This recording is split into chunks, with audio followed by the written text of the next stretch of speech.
কারণটা জানবার আগে পরিস্থিতিটা বুঝে নিন। আপনি এই মুহূর্তে আপনার হাতের যে মোবাইলে এই ভিডিওটা দেখছেন, সাইবার প্রতারণা আটকাতে হঠাৎ যদি একদিন সরকার এই স্মার্টফোন বেআইনি ঘোষণা করে দেয়, কি করবেন?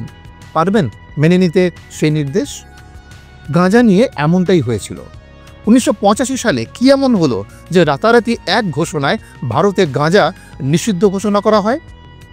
যে গাছটা হাজার হাজার বছর ধরে সাধু সন্ন্যাসীদের সাধনার সঙ্গী আর আয়ুর্বেদের জরুরি ওষুধ ছিল, সেটা কিভাবে 1985 সালে হঠাৎ করে এক ভয়ঙ্কর অপরাধ হয়ে গেল? যে জিনিসটা প্রাচীনকাল থেকে আমাদের সংস্কৃতির গভীরে জড়িয়ে ছিল, সেটা কিভাবে ভারতীয় ড্রাগ আইনে একদিনে বেআইনি ঘোষণা হয়ে গেল? এর পেছনে কি কোনো আন্তর্জাতিক চাপ, নাকি আমাদের দেশের ভেতরে রাজনীতি আর সামাজিক চিন্তাভাবনা এর জন্য দায়ী? নমস্কার, আমি উত্তরায়ণ। আপনার সাথে জীবনের গোপন দিক নিয়ে কথা বলি। যে গাছের পাতা একসময় দেবতার প্রসাদ হিসেবে পূজার থালায় স্থান পেত, আজ সেই একই গাছের জন্যে জেলে যেতে হয়। যে গাছকে প্রাচীন ঋষিরা দেবতার দান বলতেন, আজ তাকে বলা হয় ড্রাগ। কিভাবে এমন উলটপালট হলো? চলো আজ এই পুরো রহস্যের জট খোলা যাক। এখনকার ভারতে গাঁজা বা ক্যানাবিস শব্দটা শুনলেই আমাদের মাথায় আসে অপরাধ, মাদক আর জেল যাত্রার ভয়। কিন্তু সত্যিটা হলো, ছবিটা সবসময় এমন ছিল না। হাজার হাজার বছর ধরে এই উপমহাদেশে গাঁজা ছিল জীবনের একটা স্বাভাবিক অংশ। এর সবচেয়ে পুরনো উল্লেখ পাওয়া যায় আমাদের ধর্মগ্রন্থ বেদে। অথর্ববেদে গাঁজাকে সেই 5টি পবিত্র গাছের মধ্যে একটি বলা হয়েছে, যা উদ্বেগ কমাতে সাহায্য করে। শুধু ধর্মেই নয়, আয়ুর্বেদ শাস্ত্রেও এর যথেষ্ট কদর ছিল। ব্যথা কমানোর ওষুধ থেকে শুরু করে অনেক রোগের চিকিৎসায় এটিকে একটি গুরুত্বপূর্ণ উপাদান হিসেবে ব্যবহার করা হতো। বলা হয় স্বয়ং দেবতা শিব গাঁজাকে তার প্রিয় খাবার মনে করতেন, আর তাই আজও শিবভক্ত সাধুদের মধ্যে এর ব্যবহার খুব স্বাভাবিক। তবে এর ব্যবহার শুধু সাধু সন্ন্যাসী বা চিকিৎসার জগতে আটকে ছিল না। সাধারণ মানুষের জীবনেও এর অবাধ আনাগোনা ছিল। বিশেষ করে ভাং, যা গাঁজা গাছের পাতা আর বীজ দিয়ে তৈরি এক ধরনের পানীয়, তার সামাজিক স্বীকৃতি ছিল। হোলির মতো উৎসবে ভাং মেশানো ঠান্ডাই খাবার চল আজও ভারতের নানান জায়গায় রয়েছে। তবে অতি সম্প্রতি ভারতের কিছু রাজ্যে নিয়ন্ত্রিতভাবে গাঁজা চাষের অনুমতি দেওয়া হচ্ছে। শুনতে থাকুন, সেই রাজ্যগুলো চিনিয়ে দিচ্ছি। ব্রিটিশরা যখন ভারতে আসে, তারাও এই গাছের ব্যাপক ব্যবহার দেখে বেশ অবাক হয়েছিল, কিন্তু তারা এটাকে পুরোপুরি নিষিদ্ধ করার রাস্তায় হাঁটেননি। ব্যাপারটা অনেকটা এইরকম যে একটা জনপ্রিয় রাস্তা বন্ধ না করে তার উপর টোল বসিয়ে দেওয়া হলো। 1978 সালে ব্রিটিশ পার্লামেন্ট ভাং, গাঁজা এবং চরসের উপর ঠিক সেভাবেই ট্যাক্স বসিয়ে দেয়। তাদের উদ্দেশ্য ছিল এর ব্যবহার নিয়ন্ত্রণ করা আর একই সাথে সরকারের জন্য কিছু টাকা আয় করা। 1984 সালে ব্রিটিশ সরকার গাঁজার প্রভাব নিয়ে ভারতে এক বিরাট সমীক্ষা চালায়, যা থেকে বোঝা যায় যে তারা এটি সামাজিক বাস্তবতা হিসেবেই দেখছিল, কোনো ভয়ঙ্কর অপরাধ হিসেবে নয়। অর্থাৎ স্বাধীনতার আগে পর্যন্ত গাঁজা ভারতে একটি নিয়ন্ত্রিত জিনিস ছিল, অবৈধ মাদক নয়। তাহলে পরিস্থিতি বদলে গেল কিভাবে? বলছি, শুনতে থাকো। কোন মায়া বলে ভগবানের প্রসাদ আজ নিষিদ্ধ মাদকে বদলে গেল? এই প্রশ্নের উত্তর লুকিয়ে আছে বিংশ শতাব্দীর আন্তর্জাতিক রাজনীতিতে। দ্বিতীয় বিশ্বযুদ্ধের পর আমেরিকা যেন বিশ্বের মোড়ল হয়ে উঠল এবং বিশ্বজুড়ে মাদক নিয়ন্ত্রণের জন্য এক নতুন নীতি নিল, যা ইতিহাসে ওয়ার অন ড্রাগস বা মাদকের বিরুদ্ধে যুদ্ধ নামে পরিচিত। এই আন্দোলনের প্রথম বড় পদক্ষেপ ছিল 1961 সাল। এই বছর জাতিসংঘ single convention on narcotic drugs নামে একটি আন্তর্জাতিক চুক্তি তৈরি করে। বিষয়টা অনেকটা এরকম যে স্কুলের সবচেয়ে প্রভাবশালী ছাত্র ঠিক করলো যে এক বিশেষ ধরনের খেলা স্কুলে আর চলবে না, এবং সে প্রিন্সিপালকেও রাজি করিয়ে ফেলল। অর্থাৎ গাঁজার বিষয়ে আমেরিকা দ্বারা জাতিসংঘে প্রভাবিত হওয়া। এই চুক্তিতেই প্রথমবার গাঁজাকে হেরোইন বা কোকেনের মতো কড়া মাদকের তালিকায় ঢোকানো হয় এবং চুক্তিতে সই করা দেশগুলোকে এর উৎপাদন বন্ধ করার জন্য কঠোর আইন বানাতে বলা হয়। ভারত সেই সময় এই চুক্তিতে সই করলেও একটা বিশেষ সুবিধা আদায় করে নেয়।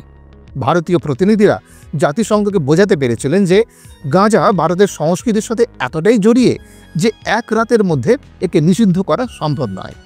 এই যুক্তিতে ভারতকে 25 বছরের একটি অতিরিক্ত সময় বা গ্রেস পিরিয়ড দেওয়া হয়েছিল, যাতে তারা ধীরে ধীরে এর ব্যবহার নিয়ন্ত্রণ করতে পারে।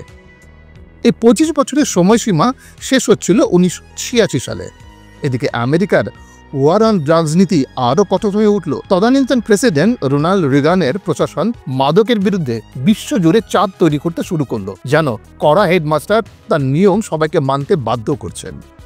ভারতও এই আন্তর্জাতিক চাপের বাইরে ছিল না। একদিকে জাতিসংঘের বেঁধে দেওয়ার সময় শেষ হয়ে আসছে, অন্যদিকে আমেরিকার চাপ বাড়ছে। সব মিলিয়ে ভারতের ওপর একটি নতুন কঠোর আইন আনার জন্য পরিস্থিতি তৈরি হয়ে গিয়েছিল। তবে গল্প এখানেই শেষ নয়, ঘটনা আরও আছে। আচ্ছা, আপনি কি জানেন পুলিশ যদি আপনাকে গাঁজার সময় পাকড়াও করে তাহলে আপনার কত বছরে জেল হতে পারে? শুনলে চমকে যাবেন। শুনতে থাকুন, বলছি। তবে তার আগে 1985-র সেই ঘটনাটা বলি, যেখানে হিন্দু ধর্ম এক বড় ভূমিকা নিয়েছিল। 1985 কংগ্রেসি জামানায় তখন ভারতের প্রধানমন্ত্রী রাজীব গান্ধী। তার সরকারের আমলেই আন্তর্জাতিক চাপ এবং দেশের পরিস্থিতির কারণে একটি নতুন ও শক্তিশালী মাদক বিরোধী আইন পাস হয়। এই আইনটির নাম ছিল narcotic drugs and psychotropic substance act, বা সংক্ষেপে এনডিপিসি অ্যাক্ট 1985। এই আইনটি ভারতের ইতিহাসে এক বিরাট পরিবর্তন নিয়ে আসে। এটি গাঁজা গাছের ফুল, যা গাঁজা নামে পরিচিত, এবং এর আঠা বা রেজিন, যা চরস নামে পরিচিত, তা তৈরি করা, বিক্রি করা, নিজের কাছে রাখা এবং ব্যবহার করাকে পুরোপুরি বেআইনি ও শাস্তিযোগ্য অপরাধ হিসেবে ঘোষণা করে। পুলিশ যদি আপনাকে গাঁজার সময় পাকড়াও করে, তাহলে এই আইনে বিশাল অঙ্কের জরিমানা থেকে শুরু করে 20 বছর পর্যন্ত আপনার জেল হতে পারে। অর্থাৎ যুবক অবস্থায় ধরা পড়লে গোটা যৌবন কারাগারের নেপথ্যেই কেটে যাবে। এছাড়াও আপনি গ্রেপ্তার হতে পারেন গুগলে 5টা বিষয় সার্চ করলেও। সেই 5টা সার্চ সম্পর্কে জানতে দেখুন আমাদের 18 নম্বর এপিসোড। সাবধান, গুগলে এই 5টা বিষয়ে গোপন সার্চ করলেও আপনি হতে পারেন গ্রেপ্তার। এই এপিসোডটা আমি নিচের ডেসক্রিপশন বক্সে এপিসোডের লিঙ্ক দিয়ে দিয়েছি। হ্যাঁ, যা বলছিলাম, যে গাছ হাজার হাজার বছর ধরে ভারতীয় সংস্কৃতির অংশ ছিল, তা রাতারাতি একটি কঠোর আইনের অধীনে চলে গেলেও এই কড়া আইনের মধ্যেই একটা বড় ফাঁক রাখা হয়েছিল। কারণ সরকার বুঝতে পেরেছিল যে ভাঙকে নিষিদ্ধ করলে তা মানুষের ধর্মীয় ভাবাবেগে আঘাত করতে পারে এবং সমাজে বড় ধরনের অশান্তি তৈরি হতে পারে। শুধু তাই নয়, সরকারও নড়ে যেতে পারে।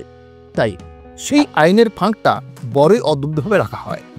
এটা অনেকটা আম এবং আমের রসকে নিষিদ্ধ করে আম দিয়েই তৈরি আচারকে ছাড় দেওয়ার মতো। এই এনডিপিসি অ্যাক্ট গাঁজার ফুল আর রেজিনকে নিষিদ্ধ করলেও এর পাতা আর বীজ যা দিয়ে ভাঙ তৈরি হয় তাকে আইনের আওতার বাইরে রেখে দেয়, শুধুমাত্র ধর্মীয় আর সাংস্কৃতিক ভাবাবেগকে মান্যতা দিয়ে। অর্থাৎ ফুল আর আঠার নিষেধ, কিন্তু পাতা এবং বীজের ছাড়। এই সিদ্ধান্তই দেখিয়ে দেয় যে 1985 সালের আইনটি শুধু আন্তর্জাতিক চাপের ফল ছিল না, বরং এটি ছিল ভারতের ভেতরের সামাজিক বাস্তবতার সাথে একটি রাজনৈতিক বোঝাপড়া। কিন্তু বর্তমানে পরিস্থিতি বদলাচ্ছে। 2025-এর শুরুতে এসেছে বড় এক পরিবর্তন, যা শুনলে আপনি অবাক হয়ে যাবেন। কি সেই পরিবর্তন? শুনতে থাকুন, বলছি। এনডিপিসি আইন পাশের পর প্রায় 40 বছর কেটে গেছে। এখন এই আইনের প্রভাব নিয়ে সমাজে জোর বিতর্ক চলছে। একটা ঐতিহ্যবাহী এবং সহজলভ্য গাছ রাতারাতি অপরাধমূলক কাজের উৎস হয়ে ওঠে। এর চাষ ও ব্যবসা অন্ধকার জগতে চলে যায়, যা এক নতুন ধরনের অপরাধী চক্র তৈরি করে। বর্তমানে এই আইন নিয়ে সমাজ দুটো ভাগে বিভক্ত, যেন একটি মুদ্রার দুই পিঠ। একদল মনে করে এই নিষেধাজ্ঞা একটি ঐতিহাসিক ভুল ছিল। তাদের মতে গাঁজাকে আইনের স্বীকৃতি দিলে একদিকে যেমন সরকারের বিপুল রাজস্ব আয় হবে, তেমনি এর সঙ্গে জড়িত অপরাধও বন্ধ হবে। তারা এটাকে একটা তালাবন্ধ সিন্ধুকের মতো দেখে, যা খুললে দেশের অর্থনীতি লাভ হতে পারে। অন্যদিকে আরেক দল মনে করে যে এই নিষেধাজ্ঞা সমাজের জন্য ভালোই হয়েছে। তাদের যুক্তি হলো, গাঁজা একটি নেশার জিনিস এবং এর ব্যাপক ব্যবহার বিশেষ করে তরুণদের মধ্যে স্বাস্থ্যের জন্য বিপজ্জনক। তারা একে প্যান্ডোরার বাক্সের মতো দেখে, যা খুললে সমাজে আরও বড় সমস্যা তৈরি হতে পারে। এই বিতর্কের মধ্যে বিশ্বজুড়ে পরিস্থিতি দ্রুত বদলাচ্ছে। জার্মানি, কানাডা এবং আমেরিকার অনেক রাজ্য এখন বিনোদনের জন্য গাঁজা বৈধ। এই দেশগুলো গাঁজাকে নিয়ন্ত্রণ করে কোটি কোটি ডলার রাজস্ব আয় করছে। ভারতও যদিও বিনোদনের জন্য গাঁজা এখনও কঠোরভাবে নিষিদ্ধ, তবে চিকিৎসার ক্ষেত্রে এর সম্ভাবনা নিয়ে নতুন করে ভাবনা চিন্তা শুরু হয়েছে। 2020 সালে বেঙ্গালুরুতে ভারতের প্রথম মেডিকেল ক্যানাবিস ক্লিনিক খোলা হয়, যা একটি বড় পদক্ষেপ হিসেবে দেখা হচ্ছে। তাছাড়া শিল্পে ব্যবহারের জন্য হেম্প বা শন, যা গাঁজার একটি প্রজাতি যাতে নেশার পরিমাণ প্রায় নেই, সেই চাষেও উৎসাহ দেওয়া হচ্ছে।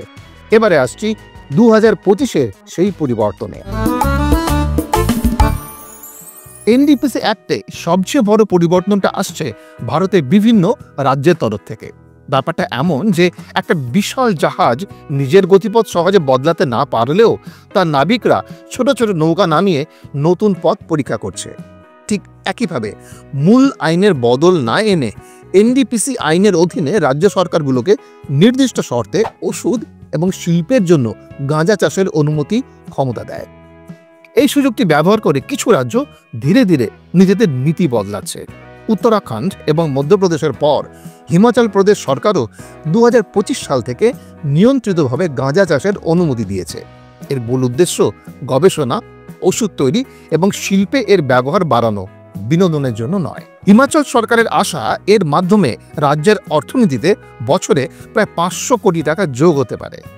জানুয়ারি 2025-এ এনডিপিসি আইনে কিছু সংশোধনী আনা হলেও তা মূলত সিনথেটিক ড্রাগ তৈরির রাসায়নিক নিয়ন্ত্রণের জন্য। গাঁজার নীতিতে কোনো বড় পরিবর্তন আনা হয়নি।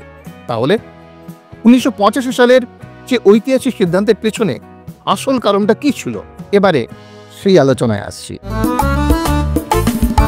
1985 সালের সেই ঐতিহাসিক সিদ্ধান্তের পেছনে কারণটা দুটো ভিন্ন স্রোতের নদীর সংঘর্ষের মতো। একদিকে ভারতের হাজার হাজার বছরের ঐতিহ্যের শান্ত নদী, আর অন্যদিকে 20 শতাব্দীর মাদক বিরোধী রাজনীতির উত্তাল স্রোত।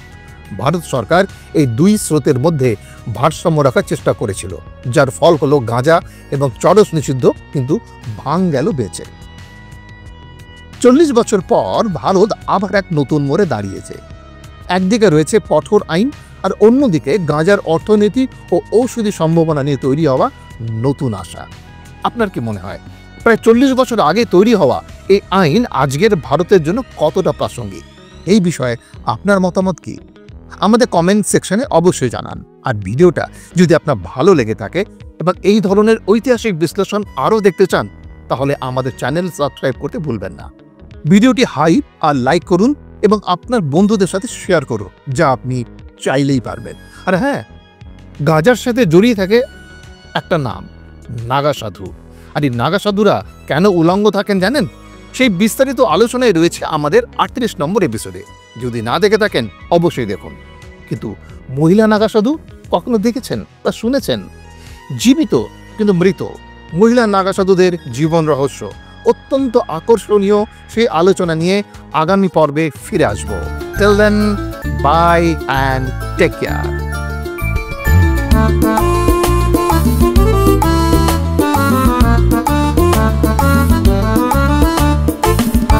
গোপনীয়তার গপ্প, খোলা মনে খোলাখুলি।